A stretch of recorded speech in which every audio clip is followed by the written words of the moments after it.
Okay, so thank you everyone for coming in on time. So I'm Sam. I will be the one of the speakers for today. So I'll be representing the Diploma in Social Sciences in Gerontology, or we call ourselves GEM in short. And the topic today, be a change maker today, right? So just some notes for all the participants here. You can type in your questions in the chat anytime throughout this virtual talk, and make sure that it's sent to Q&A. So audience will not be able to unmute, so you can only put what you want to say in the chat. Okay, and then we will answer those questions as and when we go along. If not, then we'll do it at the end of the virtual talk. There will be a time for that Q&A, right? And this webinar is recorded, and this recording will be shared after this talk, okay, to all participants.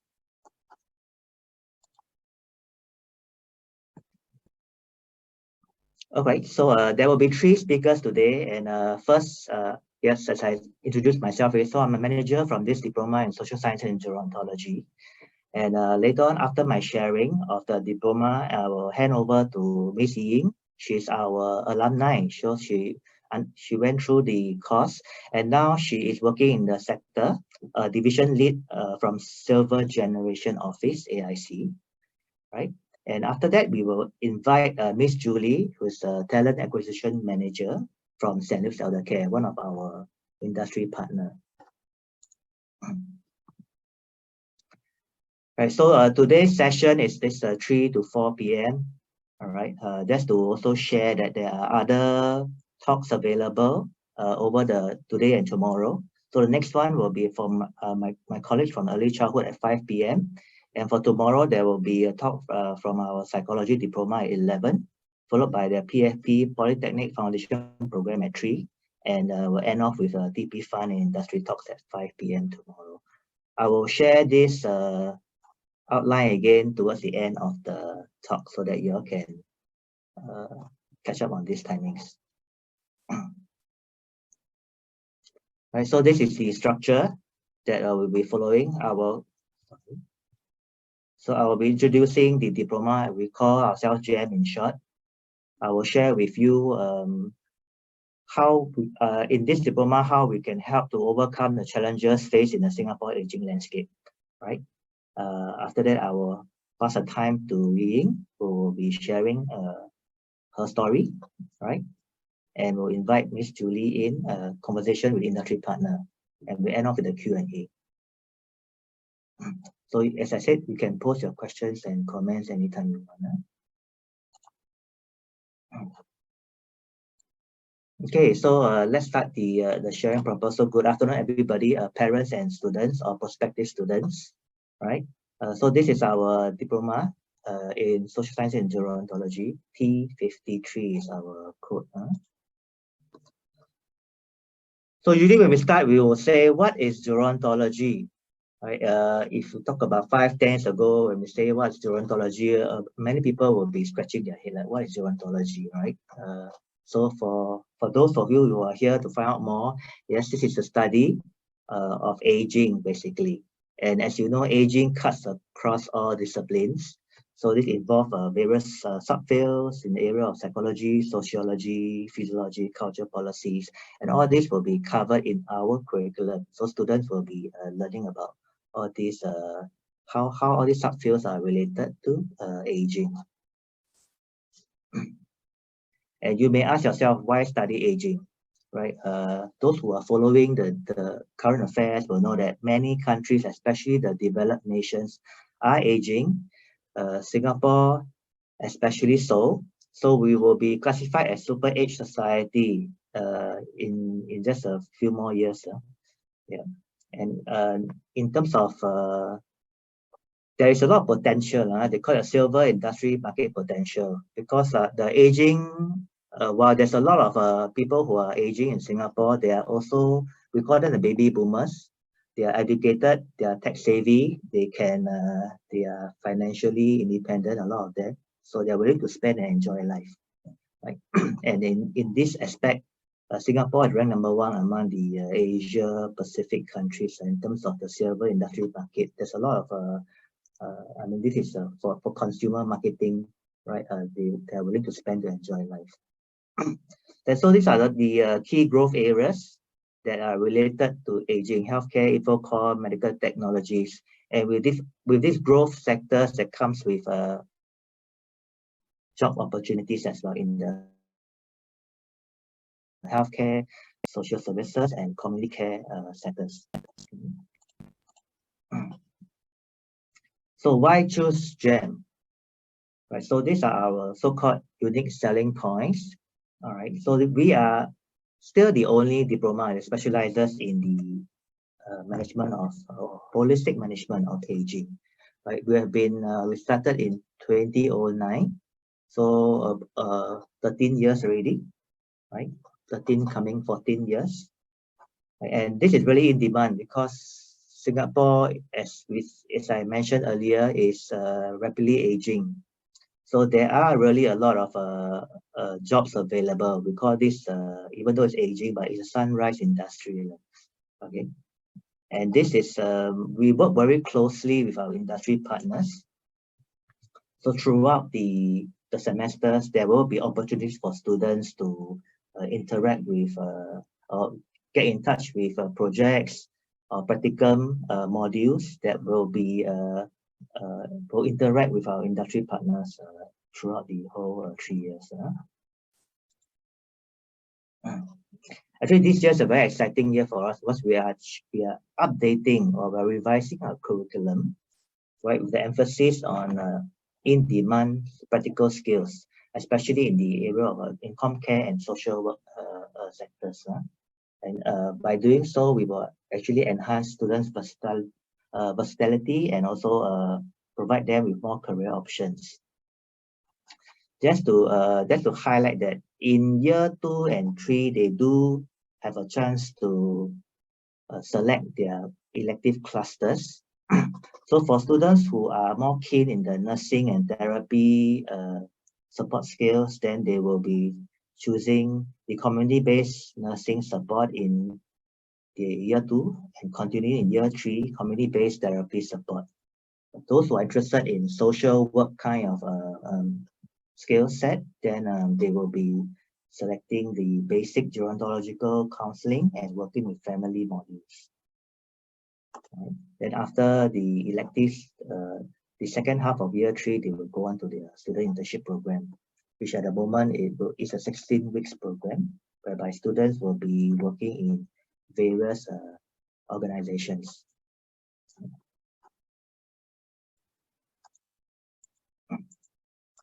Okay, here we highlight these are the subjects that we will be working closely with industry partners, right?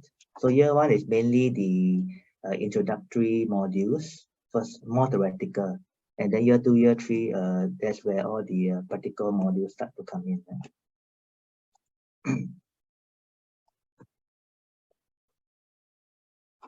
Right, so so that is a diploma specific modules, but we also want to train students with more soft skills as well. So when we're dealing with older adults, they really need to hone their communication skills. So definitely this course will equip students with the relevant skill sets to deal with the older adult population. And there will be also subjects whereby they have to learn how to plan and implement programs suitable for seniors or within the community.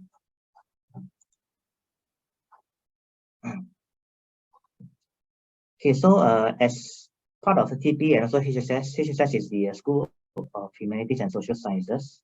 So this diploma also offers students an engaging hands-on experience through practical-based subjects and student internship programs, right, where they get a chance to plan meaningful activities and interact with the seniors. Right. There will also be a lot of opportunities for students to participate in competitions, conferences as well if the opportunity comes. Definitely also working in student projects which may involve our industry partners. So some of our key industry partners may include St. Louis Elder Care, HDB, Touch Community, Renci Learning Academy, and many more. Okay, just to highlight some of our past student projects. So we do work with our community care partners, for example, in this case, Apex Harmony Lodge. So in this case, students actually design and create games that are suitable using technology that are suitable for individuals with dementia, right? And we also do work with government agencies at the bottom left here. In this project, the students work with a government technology agency or GovTech, right?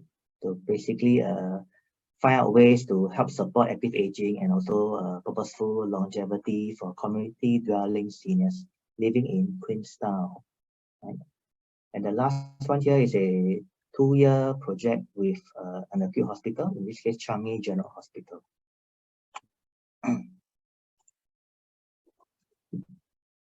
Okay, I will just show you a short 1-minute clip or so to just to give you a flavor of what a GEM student would experience during a day as a student here in TP.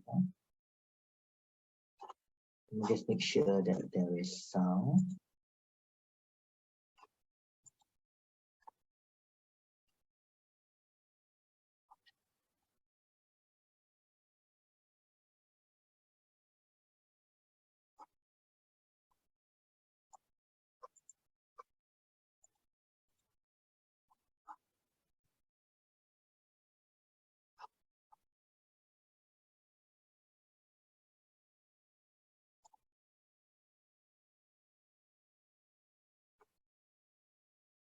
Okay, sorry, let me just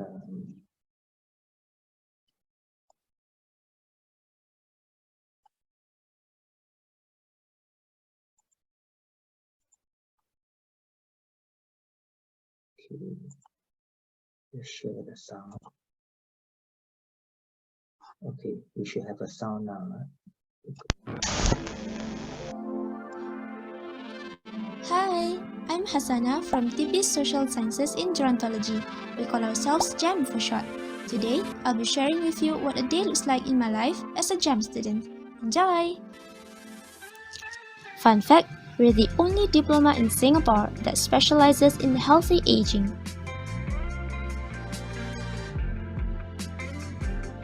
Here's a quick look at a day in my life as a GEM student. We usually have face-to-face classes, but today, I'm in the comfort of my home, ready for this morning's interactive online lesson. Simply understanding the psychological and social theories of how we age is not enough, so I'm headed to school for some hands-on experience. Wearing the aging suit allows GEM students to experience the effect aging can have on balance, speed, and range of movement.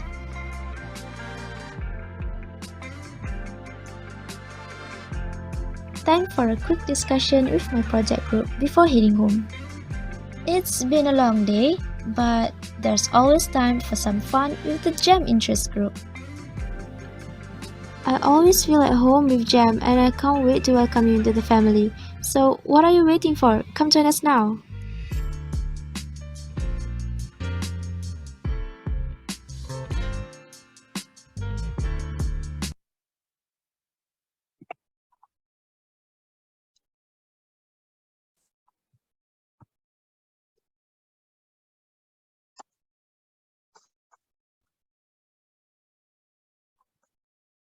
Okay, hope you enjoyed that short clip. Right, also in this, as you know now, Singapore is opening up and we will be, in fact, we just kickstart overseas internship program as well. Our students are currently in Chiang Mai, right? So there will be overseas exposure for students. And later on, when I invite Ying to share her experience, she was also one of the students who have gone overseas internship.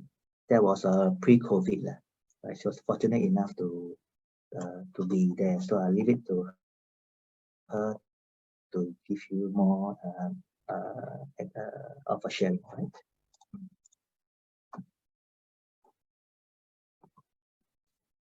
Yeah, so besides having overseas trip for internship, there will also be other like study trips, or even in our school HSS, sometimes we have OCP, Deploy Overseas community project, whereby selected students, or if students wants to volunteer, they can have a chance to go to, in our case, they went to Cambodia.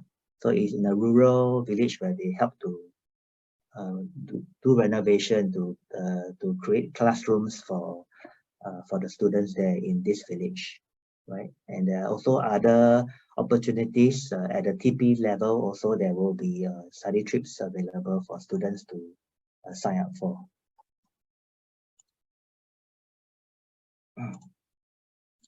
Okay, in terms of job opportunities, as I mentioned earlier, aging is cuts across all disciplines.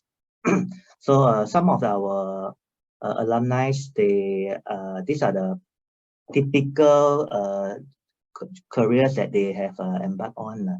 So right now, social work assistant is something that a lot of our students will aspire to, right? Care coordinator assistant, program executive, volunteer management, right? And many others below.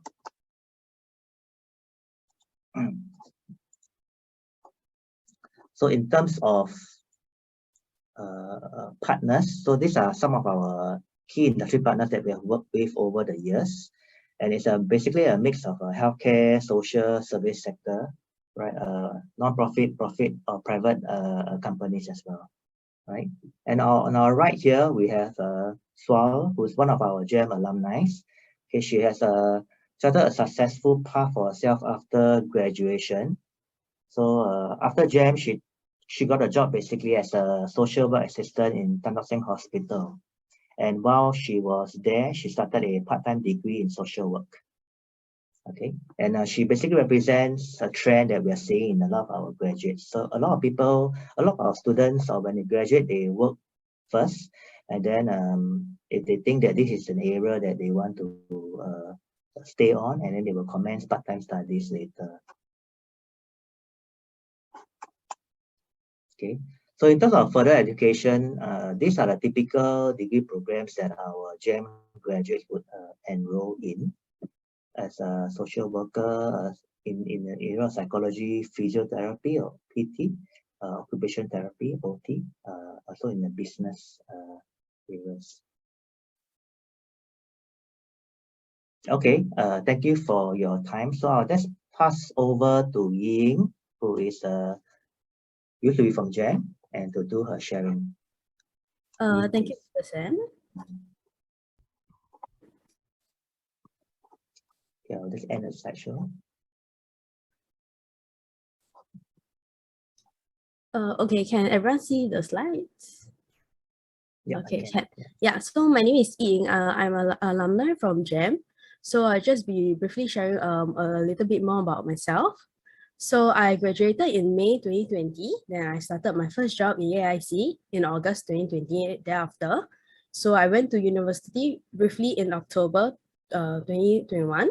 Then I went back working this year in May as well. So for my learning journey in GEM, right, there's many practicum opportunities, and it's really project-based, which is more suitable for myself, because for myself, I prefer doing projects and doing individual assignments, and all the lectures are really, really helpful at the same time. So we have questions, we can ask them for consultation and things like this. Yeah. And thereafter, some of the favorite modules that I like was sociology, psychology, and gerontology. Also physical activity for older adults as one of the practicum subjects, and also marketing. And this photo is one of the group projects that we have done for one of our modules. So for other than studying, right, for the extracurricular activities, I joined GEM interest group when I was in year 3. So we mainly plan programs and also execute programs for the GEM student body, learning journey sharing session, also with collaboration with external organization for talks and learning journey as well.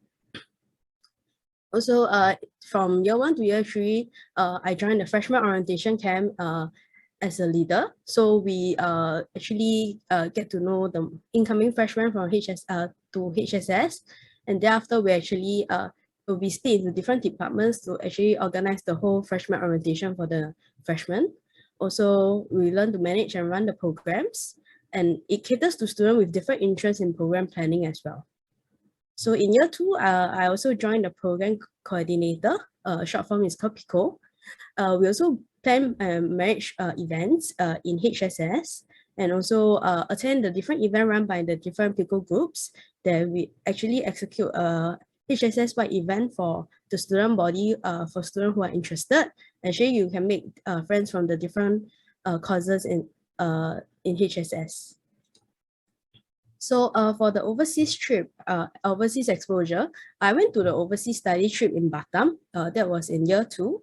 Then mainly it was to understand the culture of Indonesia. We visited a primary school here to actually see how their education system is like and things. They did a mini performance for us. Then we tried the local food there. We also visited a children's home to do food distribution. We also tried the actual batik painting in Indonesia as well. So another program that I went to was the Overseas Community Project. In short, it's called OCP. So every year they will have these 2 runs of OCP. I think it's in March and also the one in November. So usually we go there, we help with the maintenance of the school. Also, we teach the students there in their primary school. So we do all those lesson plans and things like these to actually come with different topics to teach the students in primary school. And also did food donation drive and clothes distribution to the rural village there. So for my overseas internship experience, right, it was in 2019 from September to November, over a period of 3 months. Then it was in Chiang Mai. We were assisting the department in nursing department. So these are my classmates that we went together. And then these 2 are the occupational therapists there that brought us to many places in Chiang Mai. So what our job scope mainly there is to build relationship and trust with the clients there. And then we work with the nurse aide, registered nurse, and occupational therapists to actually assist the client with their activities of daily living. Also, we also organize like events and activities and programs with the clients.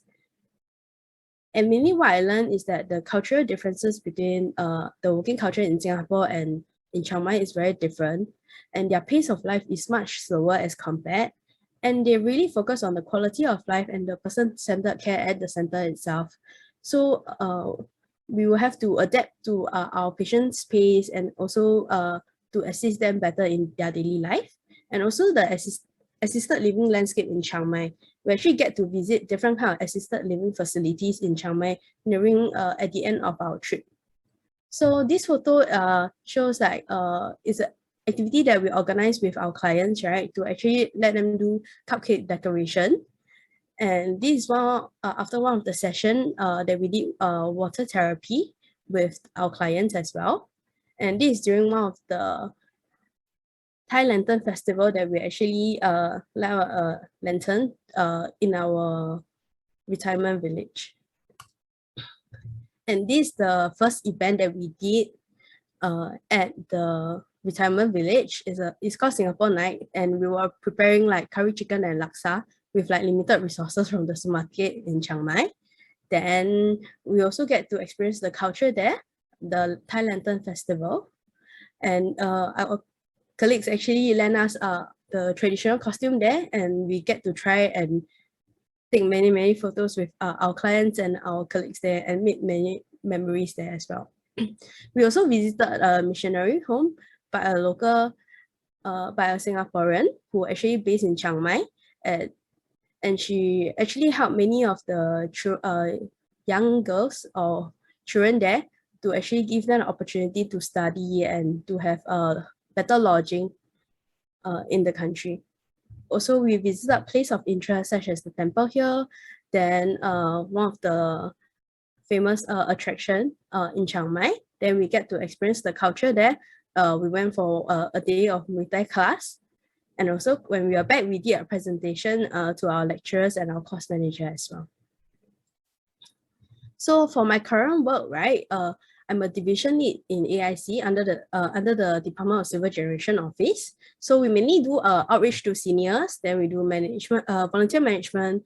We also organize and participate in community events to actually let more seniors to know about us and even let us engage them.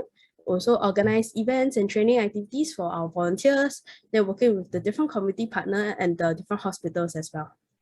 So this is one of the bonding event that we had, anniversary event we had with our volunteers. And this is the community event for National Day this year, held at Henderson, by the Henderson CC. Then we also keep a close relationship with our active aging centers partners. And it's just a photo of me and our volunteers going out to eat after our engagement. So the target audience of our seniors, right, are split into 3 types because we are going towards the preventive health direction. So our volunteers are also known as our SGAs. They actually visited seniors of the different range who are active, who are in the previous stage and the first stage, to actually give them support and understand them more and how they are aging in the community itself. Also, this is one of another community partner that we partner with, and this is one of the functional screening that we organize at the Active Aging Center for the seniors in that area. Then we have trainings from with SGH as well, our internal training, and also we help out in the training session from HQ at the same time. So I have an opportunity around 2 years ago to actually go for a walk with our AIC CEO, Mr. Tang Kwan Chet, and with my colleague Alvin as well, to actually do house visits. And that time was during our vaccination ops that time, where we were promoting about vaccination and things like this, and checking out on the seniors' well-being. And this is one of the learning day that we organized last year with our volunteers to get them to understand more about the different topics that is related to seniors. And this is one of the activity, the mass board that we have with our volunteer as well from the different divisions. And this is one of the bonding session we had with our volunteers. So we are also recruiting volunteers. So if you happen to know people who are interested, you actually can scan the QR code over here or give us a call to actually state your interest in joining us as a Silver Generation Ambassador as well.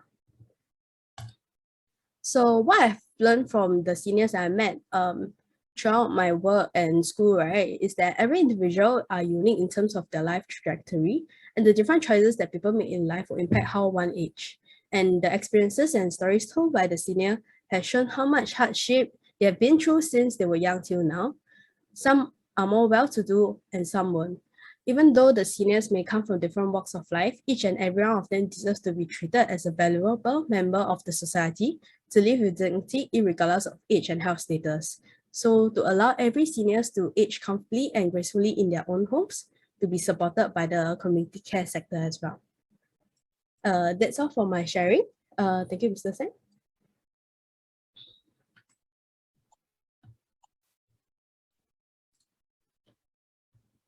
Okay, thank you for your sharing. And now we will invite Miss Julie Ong. Right. So Miss Julie Ong, she's a talent acquisition manager of St. Luke's Elder Care. She's responsible for the recruitment of the organization, which includes daycare centers, nursing home, rehab team, corporate functions as well. So she joined St. Luke's Elder Care when they had in 2021, when they had 630 staff, and as of today, they have 800 employees and still growing. Right. Okay. Yes. Thank you for joining us, Julie, Ying, as well. Right. Okay. So basically, yeah, we will just have a short conversation before we take questions from the floor. Right. Actually, I just have a question maybe for both Ying and Julie, if we can take this. So as you know, the Singapore's society is aging, right? So with this changing demographics of older adults, what kind of trends are we seeing in the needs of our older adults? Are they changing? Okay, I think this part here, Thank you, Sam, and thank you, Ying. I think you also give us a good insight as to what AIC is doing in the aging landscape in Singapore as well. And so, Sam, thank you very much. And also thank you for all of you coming on board and to hear us talk a little bit more, give you some perspective. Okay, I think for me, I'm actually quite new to the sector as well. I've done recruitment for many organizations for many, many years, right? But I think I'm at the right time. Yeah, in the right place. Yeah, and we know, as I think Sam has also articulated, and for those aspiring students in the GEM course, the landscape for the silver generation is an up and coming one. Yeah, and because of that, right, we also notice some changes. I think for many of us whose parents are aging or grandparents are aging, we probably see things that are more prevalent. Example, degeneration of mobility, or maybe problems of general overall well-being. So it could be challenges with sugar control or even cholesterol control. But I think as I continue to recruit for our center and I see how the landscape is changing, because the people I require to hire is changing, so I realize that today the older generation are first and foremost more educated. Therefore, they start to take preventive measures. And because of that, when they come to our daycare center, they're actually more knowledgeable about their problems. And the kind of stresses they face is very different as well, right? So they could potentially face challenges like empty nester. So they could be in an environment where they need daycare support, where we, as St. Leo Elder Care, have more than 20 daycare centers, so we can provide that kind of support for them as well. And so as a GEM student, eventually you want to move into this space, you will not only provide actual physical care for these kind of needs, you'll also be providing social, emotional, also psychological care. So the overall course that GEM has, right, which is a psychology, sociology, is actually very, very useful. And I think the other thing that we are also seeing a lot more is, we are also seeing that a lot more of our elders that are coming into our space, right, are needing care not just from the daily perspective, but really more from a, what do you call that, interactional and relational perspective. So this is also very stressful, right? As the children goes out to work and they are left alone to themselves, if they don't have other people to work with them or to be with them. A lot of them could be also single, because also we have challenges where people are not marrying as well. So we realize that this is also a stress. And then the daycare center becomes an environment for them to build those social skills, to have those interactional skills or communication skills. So again, you know, people who have gone through the GEM course will be very, very, very advantageous because you learn about all of this and you're able to handle this group of new generation of the active ages as well. Yeah, so that's what we are seeing, and also that also impact our hiring plans, also impact the kind of people that we are hiring as well. Yeah. When you say impact on hiring plans, do you see a need for is there a new kind of job roles to cater to this new trend? Absolutely. I think in the very short period of time that I've been with St. Leo Elder Care, short form is called SLEC. Previously, we used to hire people who just want to do the care work, whether it's care partner or care associate. But today, because of what AIC has done, they have redesigned the work scope and they have also professionalized it. And because of that, right, the quality of the candidates that we are hiring are slightly different, right? So today it's not just a desire to serve and also to give back, but also to actually bring some professionalism into the sector. Yeah, so we will need people who actually, like people who come from this course, who understands, and then at the same time, we're not just hiring just can do, we are also hiring people who want to do and willing to do and able to grow and develop as we grow and as the sector changes. So yes, so that actually impacts how we recruit. Yeah. Interesting, exciting times for the sector. Absolutely. Ying, any thoughts about this, the changing trends? Yeah. So just to add on to what Julia said, definitely it's true what she said. There are many job roles added currently to the industry itself, not just community care and healthcare itself. And also the seniors we're meeting are definitely different, because from the pioneer generation last time to the Merdeka generation, we really see like so much difference in how they face life and their experiences in life due to the cohort they are born in. So as the baby boomer, the upcoming seniors, right, the baby boomer, their needs and that will be definitely different, because in every aspect, right, we will look into the health, social, and financial aspect. They won't just need probably just not just financial aspect of assistance. Maybe in the social sector, right? Like they actually need like to attend like daycare center and all these for different kind of activities to socialize and things like this. The healthcare, they are already doing many things in which like health promotion board is actually pushing the healthy plate, things like this, and even preventive health, and also the healthier SG in coming up this year as well. So there's a lot more to cover for the newer seniors and even the current seniors as well, and also getting them the knowledge of the different kind of assistance and also the things in place for them, like advanced care planning and lasting power attorney is actually quite important right now, and it's one of the talking topic for the Singaporeans in general, not just the senior as well. Yeah. And definitely GEM students will have, I think they will have a broader view on how to talk to different seniors and even handle the situation as well, because of what we have learned in school previously. And it gives me a better experience working as well, because I have more prior knowledge for learn through GEM. And it will be easier for me to actually think in the different perspective for the senior as well. Thanks for sharing. It's also good to know that our course is very industry relevant. So what you are doing now at your work is being taught. It's not new, right? Because you have already experienced it in your definitely. course. So actually, with this aging landscape, and what are the kind of workplace or workplace settings that you are experiencing now at work? Is there a change as well in terms of because of this changing demographics, right? I think having recruited for many organizations, right, and including Alibaba, Goldman Sachs, and all that. So one of the criteria that we recruited previously, okay, and I openly say it, it's really the ability to adapt to new technology. You know, someone who is able to bring new technology and also to change. And it is not often something that is associated with the Comcare sector. Like, Comcare sector tend to previously skew to as long as you want to do this work. But I think it has changed. The landscape has changed. So we are finding ourselves interviewing more candidates that have degree and willing to do this work, to professionalize it. I mentioned the AIC has professionalized it, has also redesigned the work role.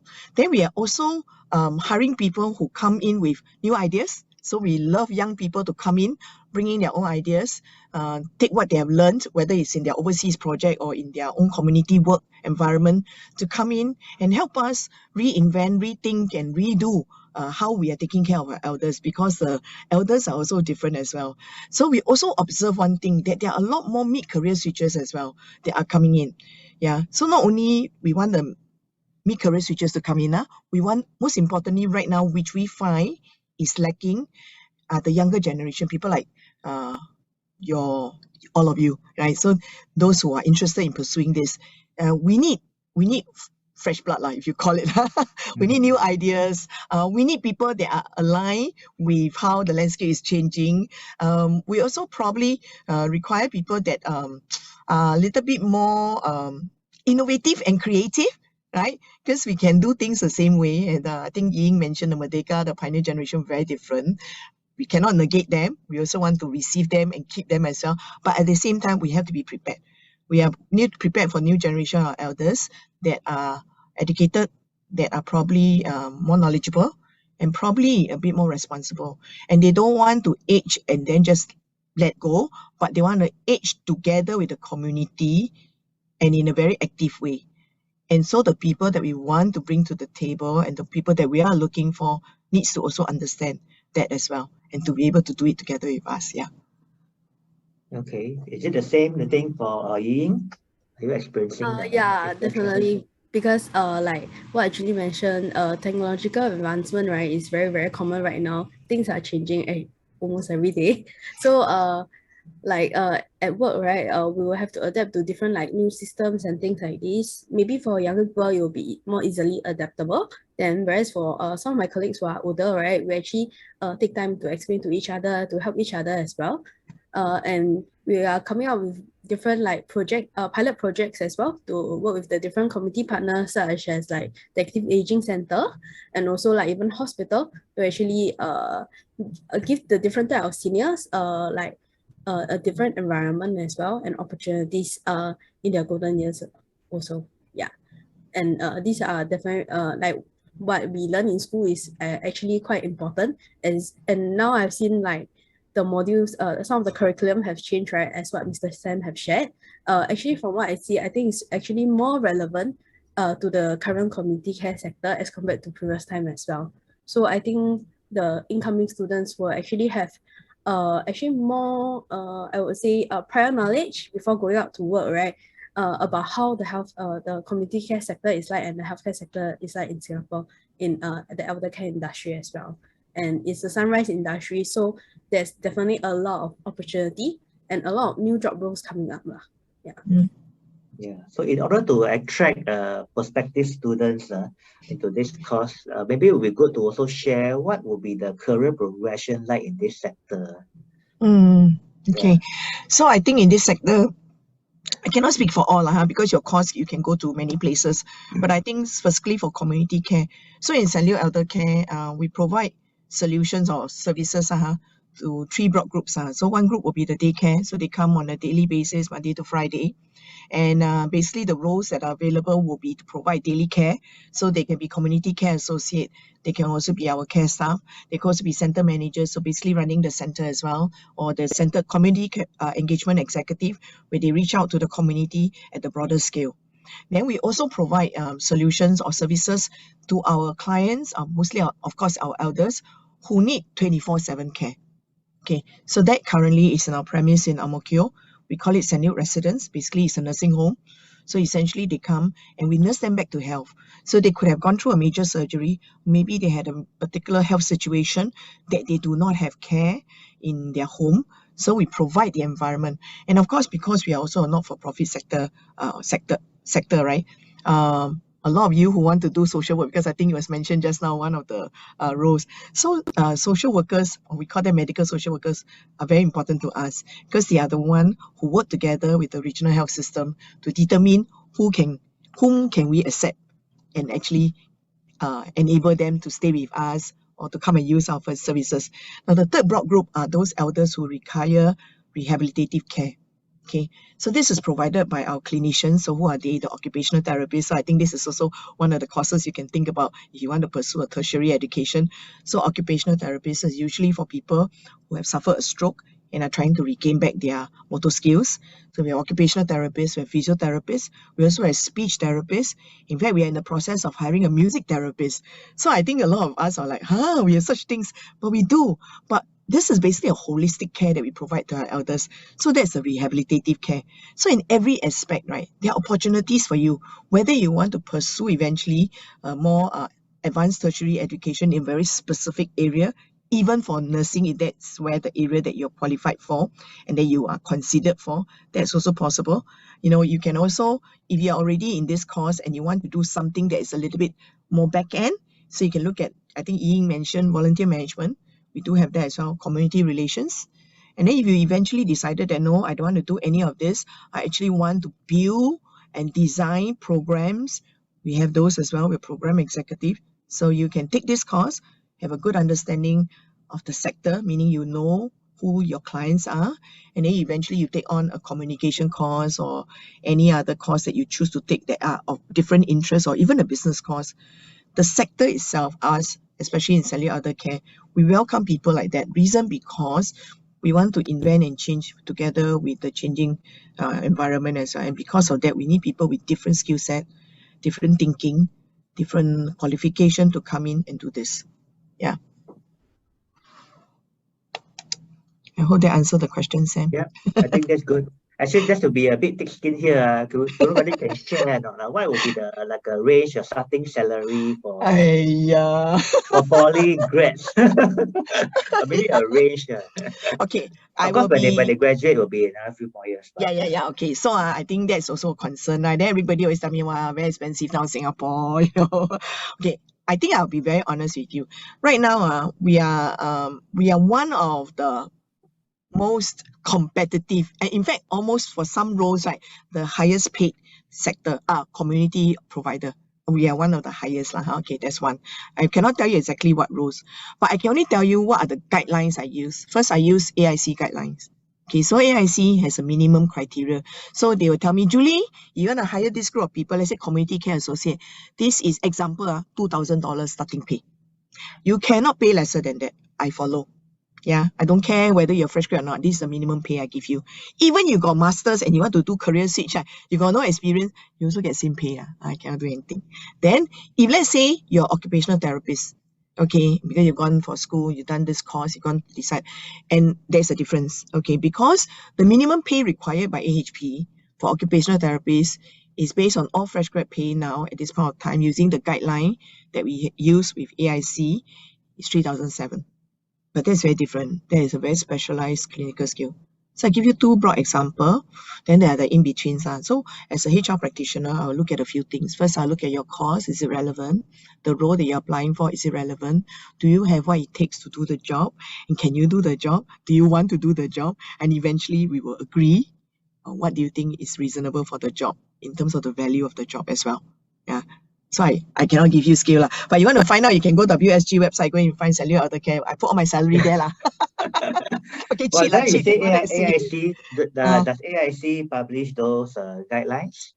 That one I don't know. Maybe Yi is a better person to answer. Yeah, that's true. I think it's not published out this kind of thing. But usually they will give you a range and when you go through interview. I mean standard procedure, go through interview and things like this. They will see your experience and things. Experience and your qualifications. Yeah, and qualification is definitely one of the points because you occupational therapist, like what Julie said, is a specialist clinical skill. Definitely the pay will be on a higher range. Yeah. So it really depends on the individual as well.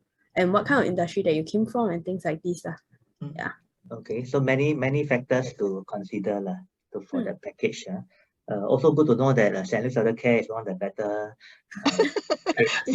partners. So hint. Okay. Maybe just one more question before I answer the Q&A. Does St. Luke or maybe even AIC, do you offer scholarships for polytechnic graduates who wants to further studies? Yes. Okay, so there are many ways that we can look at this. Of course, we also work with AIC and also MOH in terms of taking in scholars as well together. But St. Luke's Elder Care as an entity, we are one of those, I guess, maybe in my very limited knowledge, one of those that has a ComCare Academy. For those who don't know, we have just launched our Community Care Academy. So that tells you that we take learning very seriously.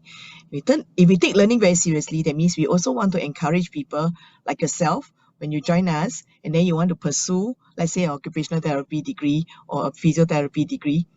We are prepared to actually pay for your entire course. But of course, there'll be obligations and there'll be certain criteria you need to meet as well.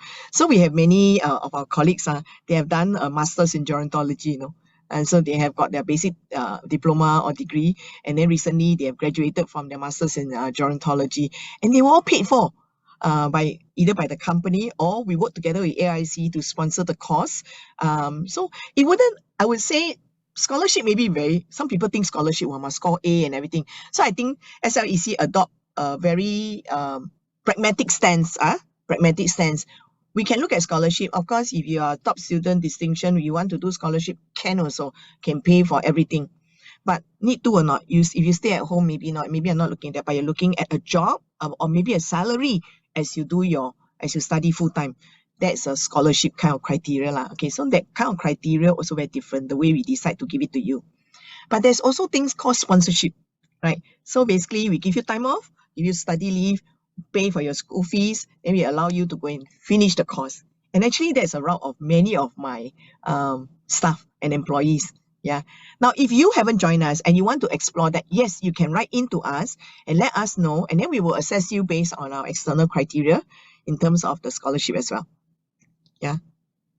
Okay. So, Ying, does SGO or AIC, I mean, if AIC supports Comcare sector, you also would. Yeah, definitely. Cause in previously for myself, like my own experience, I think I applied for a scholarship, and they have like different kind. They have like scholarship, they have study award, they have like different kind of sponsorship as well.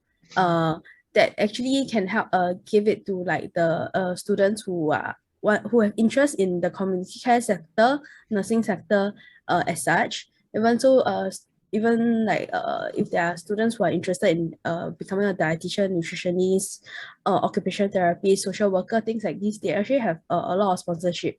It's all under Bright Sparks, which every year I think they have a cutoff date to actually apply for the new graduates. And also if you are staff, right, they actually have many like those like skills upgrading like courses for us to attend also. Like you can definitely there's a lot of different kinds of like category of courses that you can attend in terms of like interpersonal skills, or even like technical skills like computer skills and all that kind of things. It's also open for staff as well. Then progressing wise, we also have a study award within for staff as well, to actually if you want to pursue part-time study in the future, like they have study award for that as well. Then you can have exam leave, things like this, to actually go and take your exams and study as well. Yeah, so actually I think now you Google, right, there is a lot of scholarship out there by AIC. Yeah. Okay, that's good. At least the sector is also supporting staff to further their education. Yes. Actually, Julie, there's a question in the chat that says, where can you get more information? Yeah. Academy? Yes. So I think first and foremost, I must let you all know we officially launched the Comcare Academy through 2 seminars sometime in October last year, right? And I think right now my website, I'm not sure my website has up-to-date information yet in terms of the Comcare. So at this point of time, as far as I know, we have not mentioned it in our website yet, but it's already known in the sector lah. But I could be wrong. Because I was away for a while and I haven't gone to my website. Take a look. I can find out a little bit more and then share that subsequently. Let me check on that as well, and then I'll get back with regards to that. Yeah, it's very new lah, but it's very exciting. Yeah, at the same time, you're also building up as well. And I'm looking for people to join us. So, if you are interested, anyone who is interested, Comcare Academy, I'm looking for people. Okay, good to know. Or maybe the parents who are here who think that they're eligible also can. Absolutely. Okay, there's a question from Serena. How does the course teach us how to engage elderly, especially those who communicate in dialect? Yeah, over the years, we realized that there is this communication barrier. So that the oldest or the older adults, like late 70s and older, a lot of them are non-English speaking, and that's the profile. And then now the profile of our students is their second language is also very poor nowadays. Yeah, so we had actually just started running workshops. We work with partners to conduct dialect workshop with our students. So it will be usually held during like weeks whereby there are no lessons, so that the students can focus on attending this workshop. Yeah, so we are slowly building up the students' capabilities to speak at least basic conversation in dialect, to interact with those older adults who does not speak English. Yeah. But I think the landscape will change again. Profiles will change in another 10 years or so. Yeah, so it's ever changing, so we have to adapt to it. Yeah. All right. I guess this is the only question. All right. So I guess this leads me to also time is almost up. Just want to thank Julie and Ying for your fantastic sharing today. Right. I'll just end off with sharing the schedules for the virtual talks again. Give me a moment. Yeah.